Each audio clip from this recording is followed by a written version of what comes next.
Hi, I'm Sherry and I wear a Taylor Spatial Frame. So today I'm going to talk to you about making adjustments to the frame, and I've had lots of people asking me questions. Is it difficult? Does it hurt? So I thought by sharing my experience with wearing the frame that perhaps I can help somebody else who may be considering whether or not the Taylor Spatial Frame is right for them. So hopefully this helps. Just to give you a little bit of a background, in March of 2017, I had an accident where I shattered the bone in my leg. I shattered the right tibia, and I was left with about 11 centimeters of bone that was missing. So after 7 months of recovery, waiting for the wounds and the tissues to heal, then I had a Taylor Spatial Frame installed. And I was told originally that I would have it on for about 15 months. Now, originally, for the first 2 weeks, we weren't making any adjustments at all. We were just giving my body and my leg a chance to rest from the surgery. Then at the 2-week mark, we started making adjustments.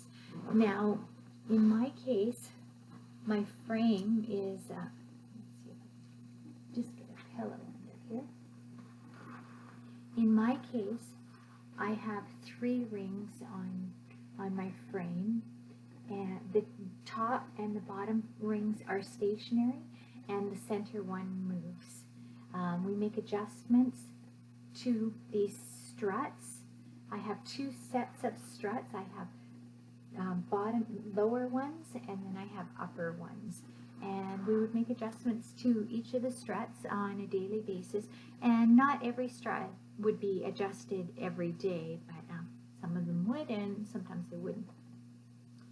So by making the adjustments to these struts, we're actually moving this ring and transporting the bone from up here down, closing the gap where the bone was actually missing.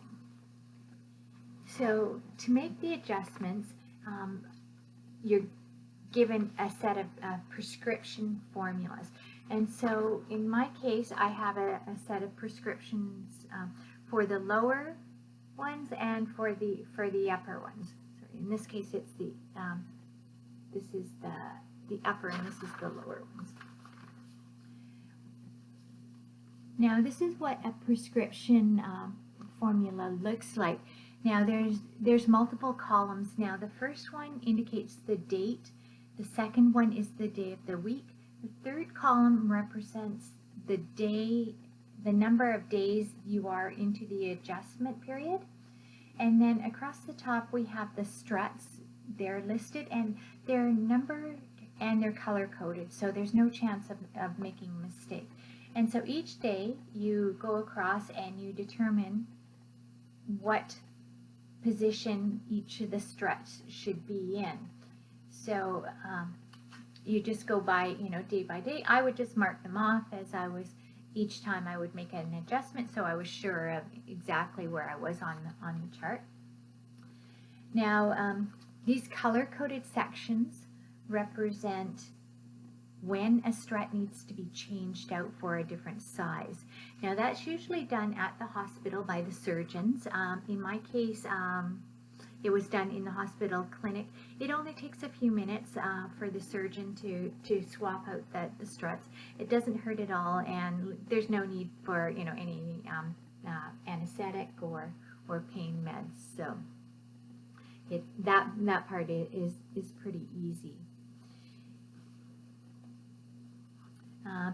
People often ask me whether or not it hurts when you're making adjustments, and I say absolutely not. In my case, I could barely even feel it. Sometimes I might feel the bone being tweaked a little bit, but it certainly didn't hurt. If anything, the pain kind of increased later on in the day, and that was something that I had to deal with, but definitely not at the time when we were making the adjustments.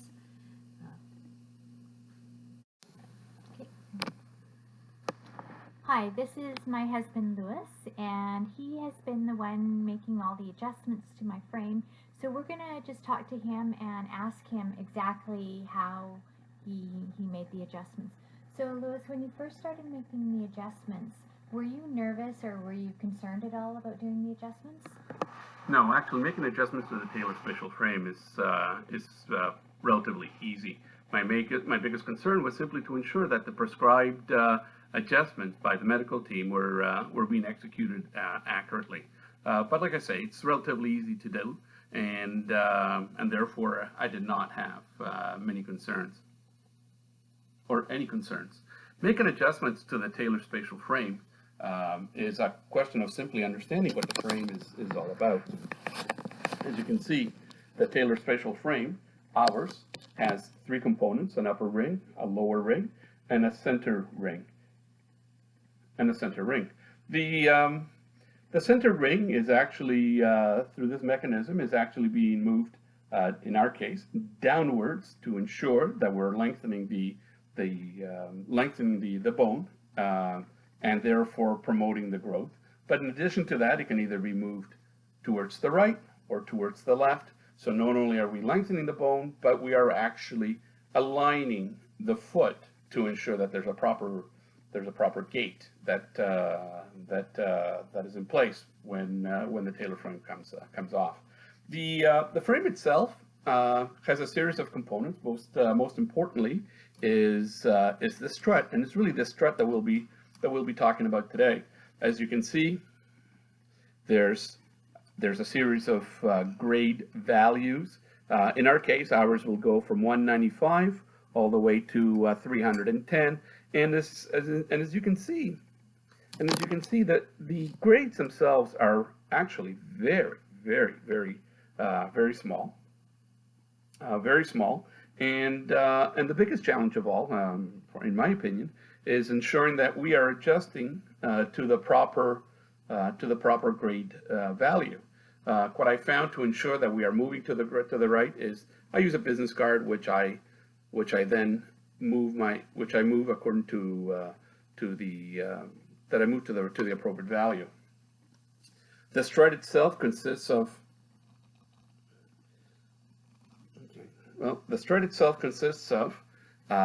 as you can see, the grade. There's this notched marker. There's a screwed mechanism here, which moves up or down. There is a locking mechanism to ensure that the strut doesn't move after the adjustments while Sherry goes about doing her daily life. There's the adjustment locator, and then there's an indicator for the strut. In this case, we have an orange tab, and they're actually numbered. So this is strut number 2, and it is orange. If I look towards the value of where we are today, I can easily see that it's at 203, and I can confirm that with my business card, and yep, sure enough, 203, there it is. Sherry, why don't we do an adjustment? Where does strut number 2, orange, need to be? Today, strut number 2, orange, should be 204. 204. I should begin by saying that I've washed my hands, and so therefore, every time I touch the frame, it's always it's always done with clean hands, and so it obviously reduces the probability of being the source of an infection. So 204, you say? Yes. Very good. So the first thing that we do is obviously unlock. So unlocking is easily done either through manually, and as you can see, just counterclockwise, and the locking mechanism is opened, making it now able to make the adjustments. I find that, quite frankly, the adjustments are done relatively easy, and therefore, while some are harder than others, this one is relatively loose, and therefore I do not need any kind of tools. I can just use my hands and to make. So here we go. 204. You will notice in the strut that there's an arrow pointing towards a plus sign. When you move the When you adjust, when you do the screw towards the plus, you're increasing in value. When you go into the opposite direction, you are reducing the scale or making it longer. So in this case, we're moving to 204. We're making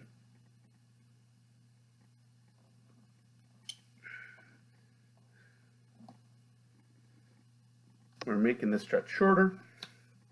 Again, I use my business card, and sure enough, the marker on this notch is aligned to the 204 value.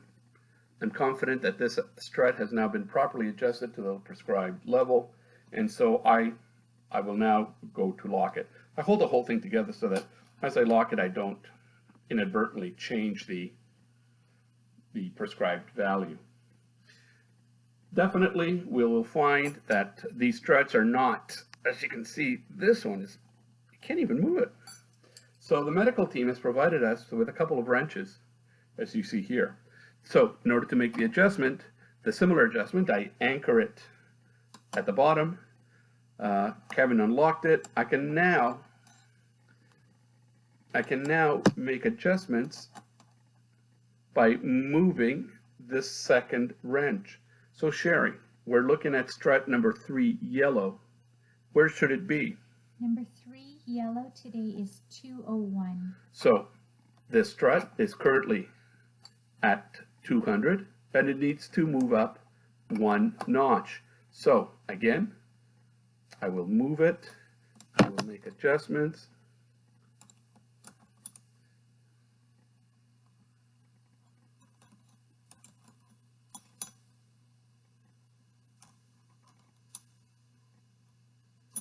And there it is. It is at 201. Sherry will confirm it. There it is. I'll use my handy dandy business card. And indeed, it is a 201 confirmed, which I can then lock.